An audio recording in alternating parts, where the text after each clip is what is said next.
छत्रपती संभाजीनगरच्या पळशी, माणकी, गोपाळपूर, पोखरी आणि पिसादेवी या परिसरामध्ये अतिवृष्टीचा तडाखा बसलाय। नदी नाल्यांना अक्षरशः पूर आलाय।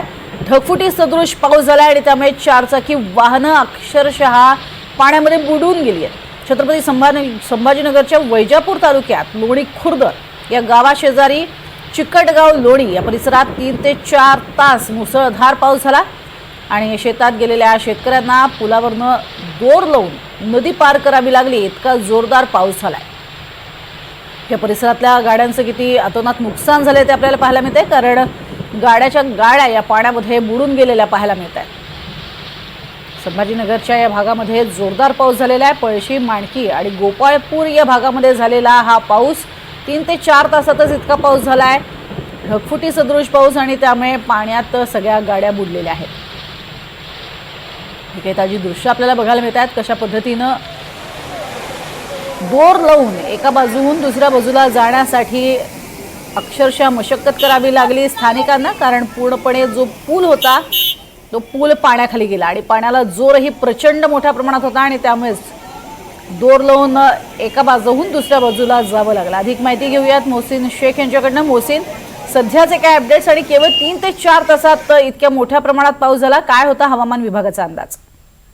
आपण जर बघितलं तर छत्रपती संभाजीनगरमध्ये पावसाचा अंदाज हा वर्तवण्यात आला होता, मात्र एवढ्या मोठ्या प्रमाणात पाऊस होईल याचा अंदाज नव्हता, कारण अचानक पद्धतीने नारेगाव, पळशी या भागात जे आहे तर ढगफुटी सदृश पाऊस झाला आणि एवढा पाऊस झाला की या लोकांनी पहिल्यांदा आयुष्यात एवढा पाऊस बघितला।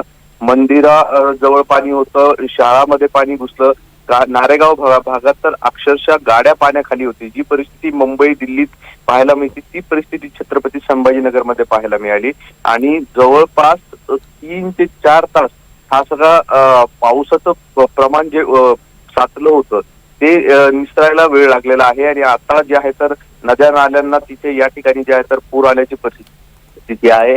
अजूनही बऱ्याच ठिकाणी पाणी जे आहे तर तुंबलेलं आपल्याला पाहायला मिळतंय।